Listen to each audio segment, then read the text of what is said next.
सोचो कोई तुम्हारे साथ बैठ के तुम्हारा पूरा ट्रेडिंग सिस्टम चेक करे, तुम्हारे जर्नल देखे, तुम्हारा बैक टेस्ट डाटा देखे और तुम्हें सीधा बता दे कि तुम कहाँ पर गलती कर रहे हो। 2-3 मिस्टेक आप सही करो और आपका प्रॉफिट डबल हो जाए।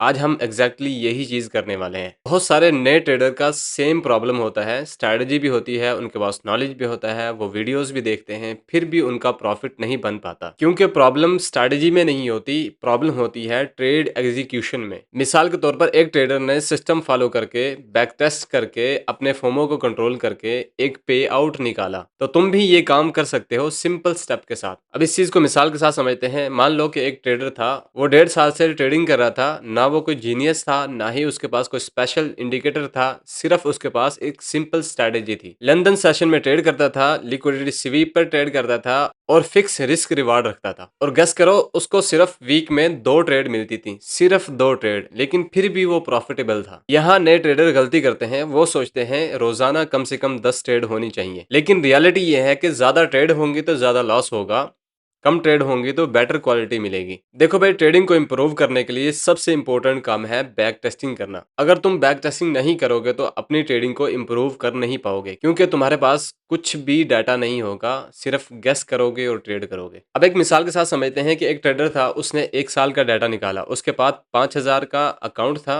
और उसने उस पर 100 ट्रेड ली। रिजल्ट आया कि उसका जो विन रेट था ट्रेडिंग का, वो 60% आ रहा था। यानी कि यहाँ पर ट्रेडर की स्ट्रेटेजी काम कर रही है। मिसाल के साथ समझो, जैसे आप एग्जाम पेपर देने से पहले आप प्रीवियस एग्जाम पेपर जो होते हैं उन्हें सॉल्व करते हो, और ट्रेडिंग में यही काम बैक टेस्टिंग करती है। जो बंदा एग्जाम में प्रैक्टिस नहीं करता उसके फेल होने के चांसेस ज़्यादा होते हैं। इसी तरीके से जो बंदा ट्रेडिंग में प्रैक्टिस नहीं करता, बैक टेस्टिंग नहीं करता, उसके फेल होने के चांसेस भी ज़्यादा होते हैं। एक बात जहन में रखना कि आपका दुश्मन ट्रेडिंग में ना मार्केट है ना ब्रोकर है, सबसे बड़ा दुश्मन है आपका फोमो, यानी कि ट्रेड के मिस होने का डर। और जो हमने पीछे मिसाल ली थी ट्रेडर की, उसमें जो 40% उसका मिस हुआ था, यानी कि लॉस हुआ था, वो फोमो की ही वजह से हुआ था। मतलब ये कि सेटअप बना ही नहीं और आपने फिर भी ट्रेड ले ली, तो ये यहाँ पर लॉस होना बनता है। सिंपल रूल याद रखो, अगर ट्रेडिंग सेटअप नहीं बन रहा तो वहां पर ट्रेड ना लो। ये मार्केट कल भी ओपन हो जाएगी, कहीं भाग नहीं रही, आप कल भी ट्रेड ले सकते हो। एक बात ध्यान में रखना, ट्रेडिंग में डाटा सबसे ज्यादा इंपॉर्टेंट चीज है, यानी कि सबसे बेहतरीन चीज है। जो लोग ट्रेडिंग में अपने ट्रेडिंग डाटा को देखते हैं वो बहुत कुछ सीख जाते हैं। ट्रेडिंग डाटा ही होता है जो आपको बताता है कि आपने किस दिन ट्रेड लेनी है, किस दिन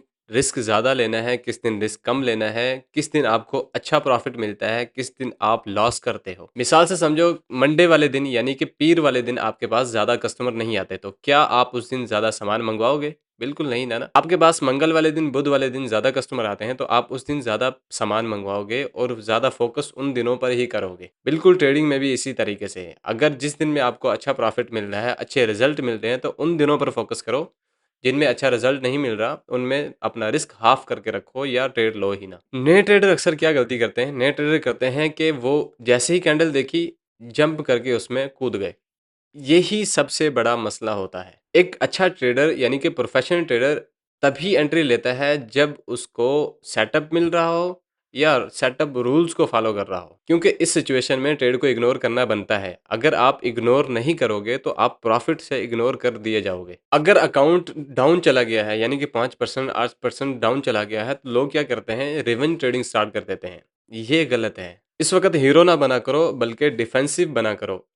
अगर आपको छोटा-सा प्रॉफ़िट भी मिल रहा है, यानी कि हाफ़ परसेंट भी मिल रहा है, तो आप उसे पकड़ो और साइड पे हो जाओ। आपका गोल फ़ास्ट रिकवरी नहीं होना चाहिए, बल्कि सर्वाइव करना होना चाहिए, क्योंकि जो बंदा सर्वाइव कर पाएगा, वो ही कमबैक कर पाएगा। सिंपल बात है, कुछ चीज़ें मैं आपको बता रहा हूँ, वो आप याद रखो अपनी ट्रेडिंग जर्नी में। स्ट्रैटेजी सिंपल रखो, अपनी ट्रेडिंग में बैक टेस्टिंग को ऐड करो, अपना फोमो जो है, उसे बंद करो, अपने प्रीवियस ट्रेडिंग डाटा को फ़ॉलो करो, सब्र रखो। अगर आपको लॉस हो रहा है तो अपना रिस्क कम करते जाओ, और सबसे इंपॉर्टेंट बात यह है कि नया इंडिकेटर ऐड मत करते रहना, क्योंकि कभी-कभी नया करने का मतलब ये नहीं होता कि कुछ ऐड करो, बल्कि ये होता है कि जो चीज़ें सही नहीं लग रही उन्हें हटा दो। अगर आप ट्रेडिंग में सीरियस हैं तो आप अपना ट्रेडिंग जर्नल बनाओ, उसे टाइम टू टाइम अपडेट करते रहो और उसे चेक करते रहो। कौन सा दिन प्रॉफिट में क्लोज हो रहा है, कौन सा दिन लॉस में क्लोज हो रहा है, ये आपको आपकी प्रॉब्लम खुद ही क्लियर करता चला जाएगा। अगर आपको ये वीडियो अच्छी लगती है तो प्लीज़ लाइक कीजिएगा, अपने दोस्तों के साथ शेयर कीजिएगा और कमेंट में ये ज़रूर लिखिएगा कि मैं अपने सिस्टम बनाऊँगा और उसे फ़ॉलो करूँगा। मैं फोमो को फ़ॉलो नहीं करूँगा।